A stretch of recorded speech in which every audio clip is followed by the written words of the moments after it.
नमस्कार. मी हातकणंगले नगरपंचायत बोलते. भौगोलिकदृष्ट्या व प्रशासकीयदृष्ट्या मला फार महत्त्व आहे आणि हे महत्त्व मला असेच नाही भेटले. त्याचा प्रवासही फार खडतर आहे. संस्कृती, धर्म, शेती, व्यापार, उद्योग आणि राजकारण या सगळ्यांचा समतोल साधत मी आज उभे आहे.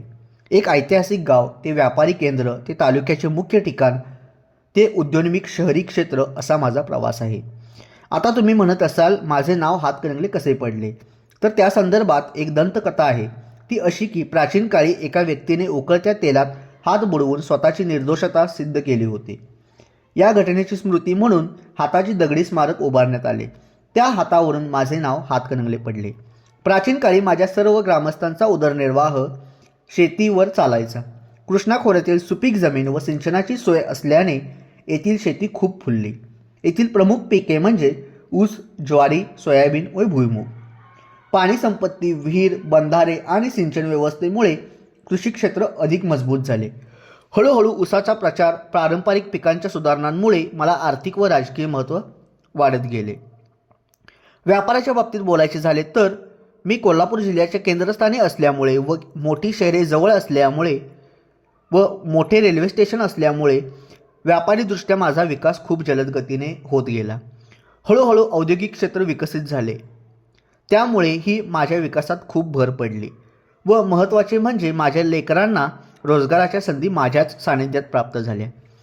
शिक्षणाच्या बाबतीत बोलायचे झाले तर पूर्वी हातकणंगल्यात जिल्हा परिषद शाळाच फक्त होती.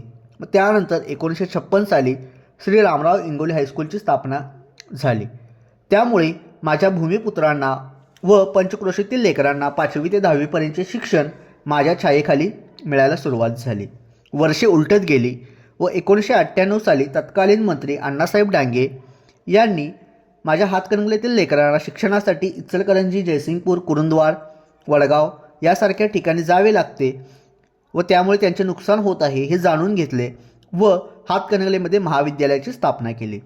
ज्या महाविद्यालयामुळे मला शैक्षणिक महत्त्व प्राप्त झाले व तेथे हजारो विद्यार्थ्यांनी ज्ञानार्जन घेऊन आज ते मोठ्या हुद्द्यावर काम करत आहेत. याच देवमाणसाने माझ्या सर्व नागरिकांच्या पिण्याच्या पाण्याचा प्रश्न देखील मार्गी लावला.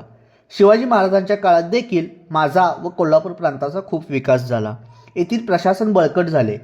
त्या काळात हातकणंगले हे गाव सैनिक थांबा म्हणून ओळखले जात होते, कारण हातकणंगले गाव कर्नाटक, कोल्हापूर, महाराष्ट्र या तिन्ही दिशांना जोडणाऱ्या प्राचीन मार्गावर होते.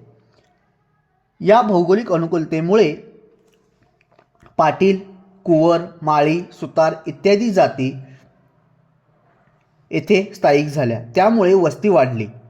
अशीच वस्ती वाढत गेली व मला प्राप्त असलेली अनुकूलता यामुळे मला विधानसभा व लोकसभा मतदारसंघ म्हणून घोषित करण्यात आले आणि मला अभिमान वाटतो की पूर्ण भारतात 543 खासदार आहेत आणि त्यापैकी एक खासदार हा माझ्या म्हणजे हातकणंगलेच्या नावाचे प्रतिनिधित्व करतो.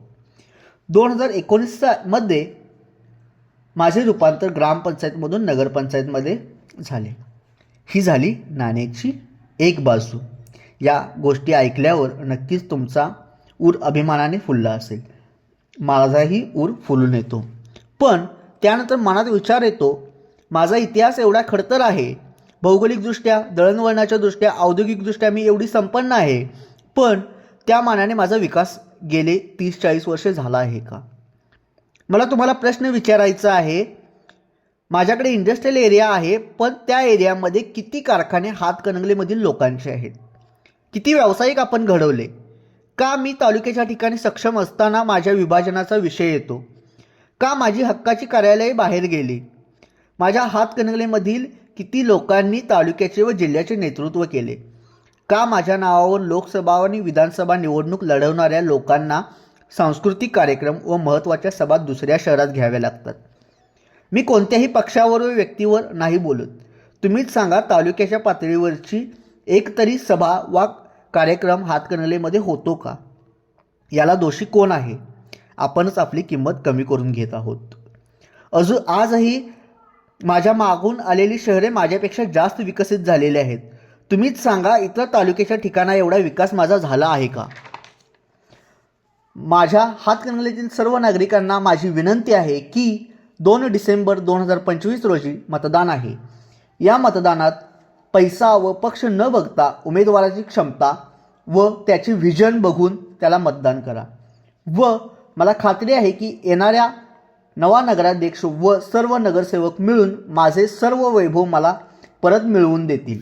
आणि मला त्या उमेदवाराला देखील विनंती करायची आहे ज्याच्याकडे एक चांगले व्हिजन आहे, विकासाचा रोडमॅप आहे, पण काही कारणास्तव तो निवडून नाही आला तर जो विजयी उमेदवार असेल त्याच्याशी कोऑर्डिनेशन साधून त्याने माझा विकास करावा.